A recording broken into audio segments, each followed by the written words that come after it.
my name's Emma. So I'm a community dietitian. I'm based at Mining Hospital, and I work for our care 1 day a week. And in that time, I cover rehab education sessions, which you've heard about already. And in those sessions, I mainly focus on eating well with COPD, so healthy eating. But I also pick up on patients who are malnourished or at risk of malnutrition, and I advise them on nutritional support, so how to stop losing weight or how to increase weight if they need to. I also hold a clinic once a month where I see patients on a one-to-one basis and give them nutrition support advice. And I also do home visits for housebound patients who need nutrition support, and that's on referral from our care. So the things I wanted to cover today was to focus on malnutrition in COPD, how do we screen for malnutrition in our COPD patients, and then what techniques can we use. So a food-first approach, food fortification, first-line oral nutritional supplements, and how to refer to the dietitian.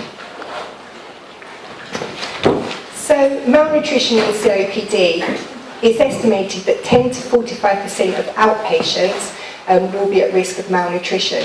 And a lot of the studies that I've looked at actually hit on the figure of about 21%. That's about 1 in 5 of your COPD patients will be at risk of malnutrition. And I've just got the little scales in the corner, and that's because this is, due to sort of a multitude of things. It could be the effects of the disease, breathlessness or the reduced appetite. It could be that during exacerbation times they've got increased nutritional requirements for energy and protein. So let's just imagine someone's having an exacerbation, their nutritional requirements for energy, let's say, are increased, but at the same time they're more breathless, their appetite is reduced, so they're taking less food in. So the scales are going to tip, and this is when we see weight loss occurring. The causes could be psychological factors, social factors, environmental factors, and some effects of the medications as well. So you see there things like taste change, some of the medications, and that can reduce appetite as well. So the consequences of malnutrition in COPD is increased mortality, increased healthcare costs, longer stays in hospital, more frequent readmissions, as we've heard earlier, reduced muscle strength, reduced respiratory muscle function, and decreased quality of life. So how do we screen for malnutrition? So the NICE guidelines, CG 101, chronic obstructive pulmonary disease in the over 16s, diagnosis and management, recommends that BMI is calculated in all patients with COPD. And they give advice that this could be done maybe at their annual COPD review, 6-monthly review, after they've had an exacerbation, or when they're being referred to pulmonary rehab. And they recommend that patients with COPD, that their BMI is between 20 and 25, and that's a healthy weight for them. However, a BMI of 20 to 30 is acceptable, and we don't routinely encourage weight loss in a BMI of 25 to 30, which in other population groups would be classed as overweight. So my main thing today is I want to bring your attention to this guidance that came out in 2016, Managing Malnutrition in COPD. Does anybody recognise this guidance? Has anyone seen it before? Okay, so this was put together by an expert panel of dietitians, respiratory nurses, physiotherapists, GPs with a specialist interest in COPD, and respiratory consultants. It's endorsed by NICE and many other groups, as you see along there. And this can be found, it's gone a bit blurry on there, but it can be found at www.malnutritionpathway.co.uk/COPD. Oops.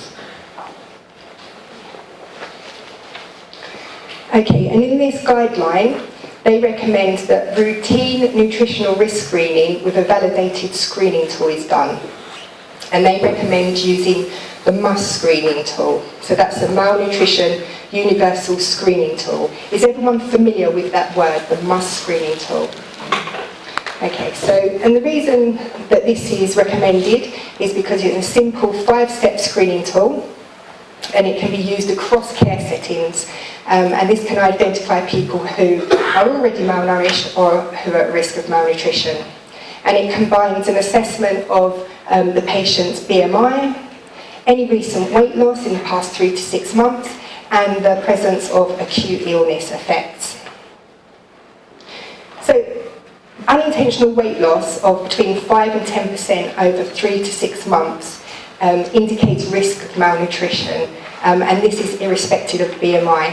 And the reason it picks up on irrespective of BMI is because a lot of patients who are not in the underweight category, what we normally associate with a BMI of under 18.5, maybe they might have a BMI which is in the normal range, or maybe they might be in the overweight range, may have had 5 to 10% weight loss in 3 to 6 months, and that's not been picked up on. So this tool just helps you pick up on weight loss. And in COPD, it's really important to maintain a BMI of over 20. And this is because we know that lower BMIs are associated with a higher risk of death. So this is the MUST screening tool. Just put this down. So the guideline, it's not very long, I think it's about 8 or 9 pages long, and it's got this MUST tool within it. So you can use this to guide you through the process. So you can see there it's a simple 5-step process. So the first step is to work out the patient's BMI. And this, when you go online to that website that I said, it's actually got a Bmi Calculator on there, which is really helpful for working out the BMI. So that's step 1. And then you get scored a risk, whether they're 0, 1 or 2 for the BMI score.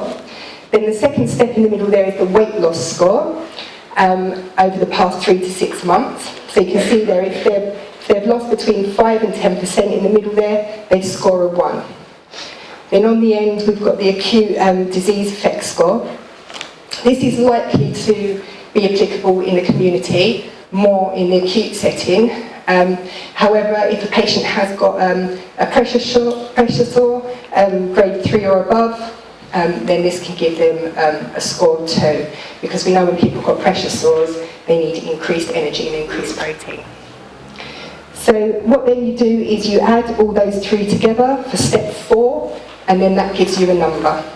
So let's say we had 2 on the first box, 2 on the second box, and 0 on the last. We get a score of 4.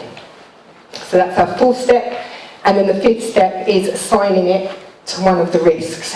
So if a patient had 4, then they would be high risk, the red box on the end. I don't know what's going on with the microphone. I don't know if it's working. Yep, it's working. Okay, so that's the MUST scoring. So if I just flick back. So if we get a green for the patient, they're low risk. And for those patients, at that website that I guided you to, it's got 3 patient handout leaflets in there. It's got a green one, which is eating well for your lungs. So that's when patients' BMI is within the healthy range, and they haven't had any weight loss, and that just guides them through healthy eating. If they get yellow, there's a yellow sheet that tells them how they can increase the energy in their diet. And if they score 2 or more, they'll get the red sheet. And that sheet, these are sheets that you can use when you see your patients and hand them out to them to give them some intervention and dietary advice. And the red sheet talks about increasing energy, and it also talks about nutritional supplements as well. Actually, this you'll see in the middle here on the yellow box, just here it says NICE recommends COPD patients with a BMI of under 20 should be prescribed oral nutritional supplements because it's been shown to improve overall energy intake, to improve weight gain and to stop weight loss. But we'll go on to that in a moment. So if they're in the yellow box, this is advice what's on the yellow sheet, and this is food first advice. So this is how you can maximise nutritional intake by just using simple everyday foods that people have around them. So just advising patients to choose full fat foods. So if they're using skimmed milk or semi-skimmed milk, they can swap to whole milk, or maybe yogurt, swap into full fat, creamier versions. Choose high energy foods, high in fat, high in sugar, or both high in fat and high in sugar, and to advise them to avoid all low fat diet versions at this time. Sometimes this is really hard because patients have obviously got comorbidities, heart disease, type 2 diabetes, and it goes against everything that they've ever been told before, and their jaw opens and family get really jealous that they're allowed to eat all this stuff. So it's just an intervention while maybe they're having an exacerbation, or maybe to help them put back on weight, but just to make it clear, once everything's settled down, then they can go back to a healthy eating diet. And then we've got another strategy which is called food fortification, and this is very useful for people who have got a reduced appetite or a small appetite, and this again uses mostly everyday household items that people have in their home or that they can easily buy, and this is just maximising food. So for instance, let's say the patient can only manage 1 Weetabix, and they're having 1 Weetabix with semi-skimmed milk. So to increase the energy and protein in that product, you can change to full fat milk, maybe add some milk powder, maybe add some double cream and some sugar. So you can see you're adding extra calories into just that 1 Weetabix. The mashed potato as well, things like adding butter and cheese to it. It doesn't increase the volume too much, but it does increase the energy within it. If they're having sandwiches, just ask them to spread the butter a bit thicker, add mayonnaise to it. If your patients have been losing weight and you notice they're drinking a lot of water, which we know this is good because it keeps them hydrated, keeps their secretions thinner, but water's got no calories, no protein, no energy. So just advising them on more nourishing drinks, maybe a glass of full fat milk or 2 a day, just to increase the calories they're getting. So they're the sort of like the first line options. We've got this which is really useful as well, which is called Fortified Milk. And this is taking 1 pint of full fat milk a day and adding, I'd say 4 heaped tablespoons of milk powder into 1 pint of milk. And that's, I don't know if you're all familiar with milk powder. It used to be in a tin called Marvel that people used to have in the cupboard years ago.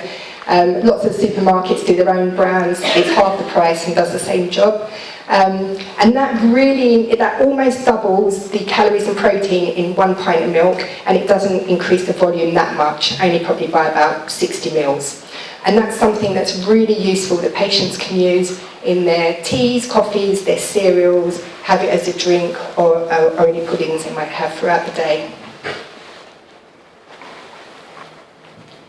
So this is the sheet that's on the website, and this is Improving Your Nutrition with COPD, and that just goes through some of the things that I was just saying, and it also gives some people some tips on how to cope with maybe taste changes, dry mouth, if they're short of breath, what strategies can they implement to make sure that they're getting enough oral intake to stop them losing any more weight. It's also got an accompanying leaflet that did look like that, but I took this from an old presentation, and when I went on the website today, they've actually updated it, so it looks like that now, which is actually much nicer, and that again is the food fortification. So with our patients with COPD, as we said, the BMI of under 20 is really putting them at high risk of malnutrition. And for these patients, as I said earlier, the NICE guidelines recommend that they are prescribed oral nutritional supplements to increase their calorific intake. And in that guideline that I showed you, it's got a nice flow diagram pathway on page 7, which guides you through when you should start supplements, how you should monitor, and when you should stop, and when you should refer to a dietitian. So it's really nice and simple, set out for everybody to use, in whatever setting. That's the top of it, and that's the bottom of the page. So just going on to supplements, just to show you some of the supplements. I don't know whether anyone's ever seen any of the supplements we use.